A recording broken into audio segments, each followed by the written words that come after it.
Hello, ladies and gentlemen, and welcome to the Smurf Squad. As you may or may not be aware, very recently we had the new Witcher game being announced. Some people call this The Witcher 4, though we don't know if that is the name. It's not being confirmed, but we do know that we want many things from this game, as many of us have very fond memories of Witcher 3. Here's a list of 10 things we want from this game.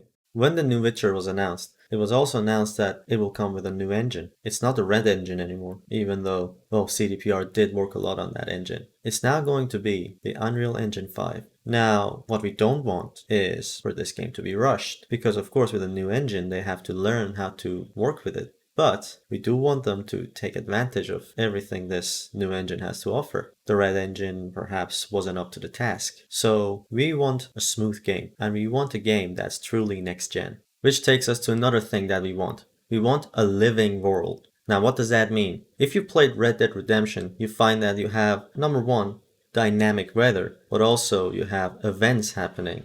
You have someone being robbed, someone almost dying, and you can choose whether you want to help them or not. And with the dynamic weather and that, the world feels alive. There's things to do in the world. It changes based on where you are and time of the day. With the Unreal Engine 5's excellence in multi-threaded tasks as compared to the Red Engine, which really isn't up to the task in next-gen games, we can expect to see a big upgrade in terms of the living world as compared to what we had with the Cyberpunk game, which was, dead.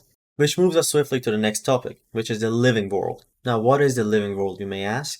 It's a combination of different things. So dynamic weather based on location, but also random events with the NPCs. Now with the new Unreal 5 engine, we can have multi-threaded tasks, which can mean we can have more NPCs acting dynamically, we can have more random events.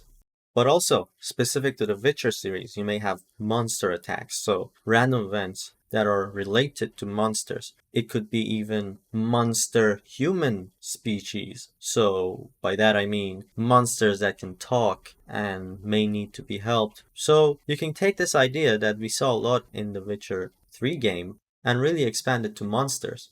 About the story, we cannot make any predictions. And that's because of how Witcher 3 ended, or because of what CD Projekt Red has said about this Witcher, which, if you look at the image they used to tease it, it says a new saga begins. But we do know there may be a new school, or it's just a school of cat. Some have called it lynx, because the medallion looks like a lynx, but it could also be cat. We cannot, predict this, but we do know that CD Projekt Red has created some new schools in the Witcher lore which didn't exist in the books. With regards to the protagonist, if it's the School of Cat, it is possible that it's Ciri, or it could be something completely new. We do hope, however, that Geralt is involved because, everyone loves Geralt, and he's really pivotal to this whole series. All the books are about him.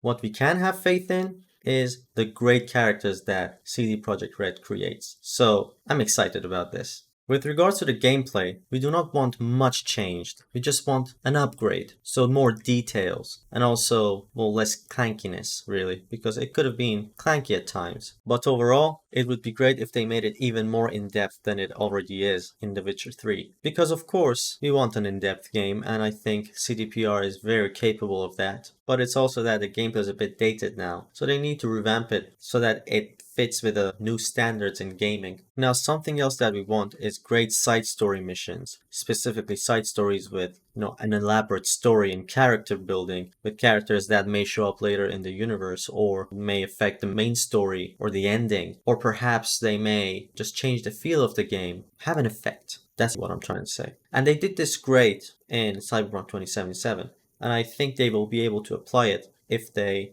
put resources into it. Another matter is DLCs. When they make a world and they make it elaborate, as we've said before, they also should make a lot of DLCs for it. Expansions that are truly expanding the universe, but also maybe even adding gameplay elements. And we hope that they at least give us 4 or 5 really good DLCs. Last time they did 2 proper expansions, but I hope for more because I think this can be a great platform that it can build off of. Depends on how the main story is and what it really is. They may just want to make new installments and that would be fine, but it would be really great if we had more DLCs. That is, if it's a good game. The next item is something that we don't want to see, and that is a grindfest. Because if you look at games like Assassin's Creed, they're really guilty of this because of their microtransactions, which we don't want to see either. They make it very grindy and very repetitive, boring. We don't want to see that from CDPR, which doesn't seem to be their vision. So let's cross our fingers. Now, with regards to performance, we don't want them to rush this game and we want them to really optimize it so that maybe we can have a 60 FPS option, a ray tracing high performance option, and a high fidelity option, which all work. And we want a constant frame rate. You know, we expect bugs, right? CDPR, we expect bugs, that's fine. Just don't sell us an alpha, right? Just work on it. Make it an actual game release. AAA, right? Make it a good game release. Don't want to pay for something that's unfinished. Would you? I mean, you would want us to, but... Now, with this elaborate world that we're building, we want unique monsters that drop unique loot, or perhaps they have unique battle mechanics, they have unique stories behind them, and you can maybe craft things. Perhaps these unique monsters can have elaborate missions with many different stages just for those missions. Or perhaps we can just have contracts. In the end, we don't want CDPR to give us false hope or promise things they can't deliver. Because that would overhype the game, and that would mean that, well, everyone would be disappointed with what happens afterwards, wouldn't it? So just don't overhype it. Balance the hype, and we would be happy. CDPR, we're giving you another chance. Don't disappoint us. Okay, people, that's it. Thank you for tuning into Smurf Squad. Like, subscribe, and bye-bye.